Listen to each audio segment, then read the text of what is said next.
So welcome to our house for tea. Today I'm going to be showing you how to make some mini Mont Blanc, little chestnutty, meringue, creamy little goodies with a chocolate top. So first of all, we're going to make the meringues for the mini Mont Blanc. You can buy meringue nests yourself from most supermarkets or shops, but actually it's really easy to make, and it's always slightly impressive that you've made your own without anyone eating them knowing how easy it was. It's really easy to remember a meringue recipe because obviously all different eggs are different shapes and sizes. So if you weigh your egg white, so this is a medium egg white, and then you just times that weight by 1.5, and that'll tell you how much caster sugar you need. So in this case my egg white was 32 grams, so I've got 48 grams of sugar. So I'm just going to put it into the stand mixer. You can use a handheld whisk if you like, works just as well. I don't bother doing it with a balloon whisk because frankly it takes forever and we've all got better things to do with our lives. So I'm just going to whisk this till it stands up in stiff peaks.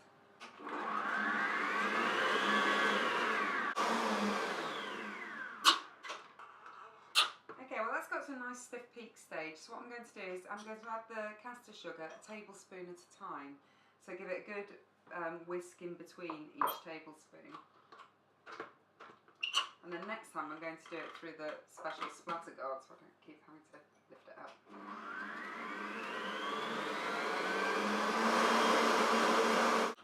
Okay, so that's all done now. It looks lovely and thick and mallowy, and you can tell when it's ready because as you lift the whisk up, it tries to do a little stalactite and stalagmite.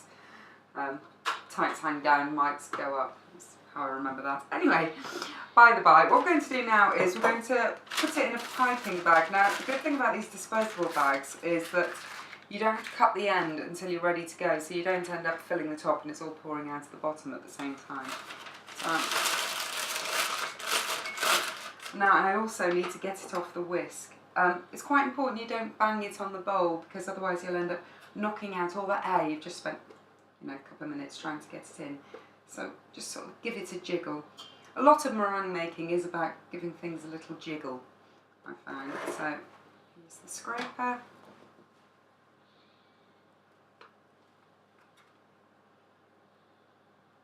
And you do need to be careful as well when you're getting the meringue out because it's quite easy to accidentally get some in your hair or on your elbow and it spreads around the house like you wouldn't believe. So just word for the wise there. I'm going to try and fill the bag now. It's a very messy task. So in it goes. So you stand your piping bag in a glass. You've no idea how many years it took me to learn that. It really is much easier to fill a bag vertically than it is horizontally. So in it goes. And you just be so careful with that air that you're not completely crushing it on the way down. So little jiggle again to move it down the bag without crushing it too much.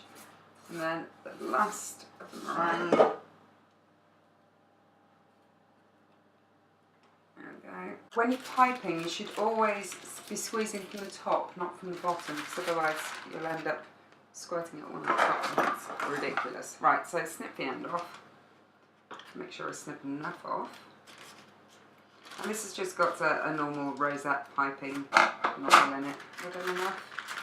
Nope, let's do some more.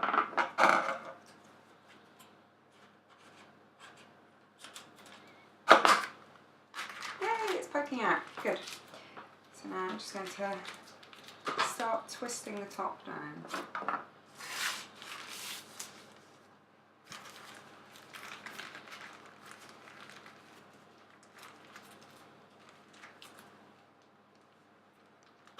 Just coming out to the nozzle now, so watch yourself.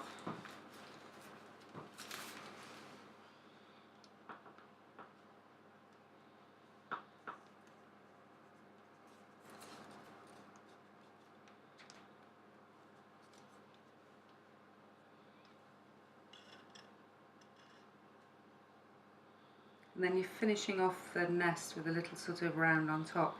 You can actually do it just with using a tablespoon, well a dessert spoon actually, and just making an indentation in the back of it.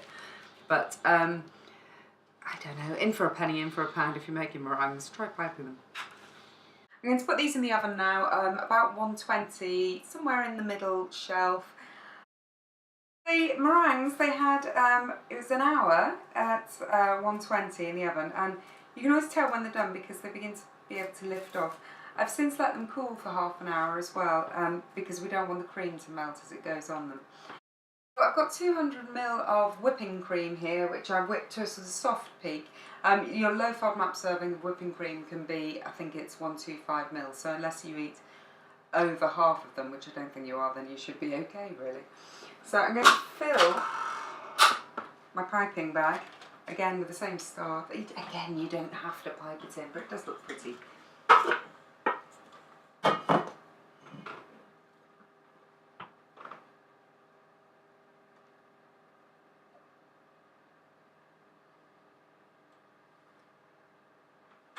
I'm going to have to do that in a couple of batches, I think. This is sweetened chestnut puree. You can buy a delicious sweetened chestnut puree by, it's from the Ardèche and it's delicious. I can't remember the name, hang on, it's Clement Faugier, I think you pronounce it, F-A-U-G-I-E-R anyway. If you ever get to see that, it's gorgeous stuff, please buy it. However, I couldn't get any at the moment, so I've made my own sweetened chestnut puree. Just by mixing, it's 150 grams of chestnut puree with 3 tablespoons of icing sugar. I know that sounds a lot, but it's delicious. And I've also got half a teaspoon of vanilla extract in there. So I'm putting this again in a piping bag, so we're just going to put some in the base of the nest to begin with. Just sort of squeeze a little bit out there. Okay, so they've all got a little bit in the bottom now. We're going to put a little bit of the cream on top.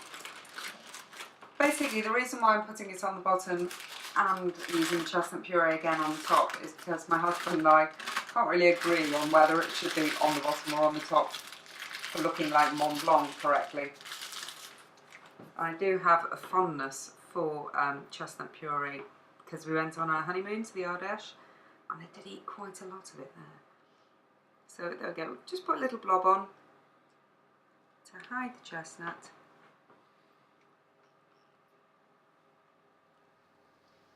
Okay, well those look beautiful now. Because it is very difficult to know exactly how many you're going to make because again the size of your egg.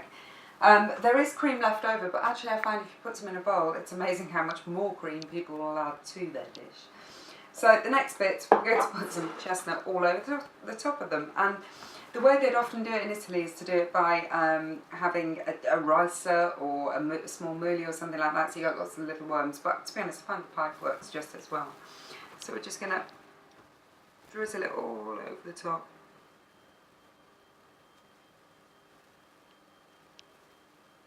So it looks like little worms.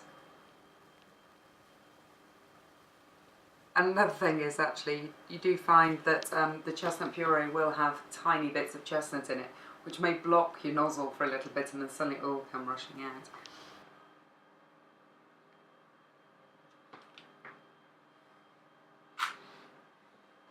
Okay, so just finish off the last one. And again, we do have some of the chestnut puree left over, which again is very nice actually with breakfast things. Also, it's very nice for me because I can't actually eat meringue because I can't have eggs, I can't have the cow's milk and the cream, but everyone who eats these does seem to love them, so it's a sacrifice I'm willing to make, even if that means just me eating coconut puree and dark chocolate, which is actually very nice. So I'm just now going to, I think there's about 50 grams of dark chocolate there. I'm just going to lightly grate over.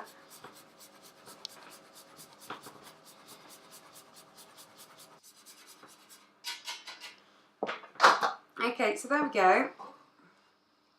A lovely plate of Mini Mont Blanc. They're completely inauthentic probably if you go to France or Italy or anywhere else that serves them. But we like them, they're pretty, and yes, I hope you guests will too.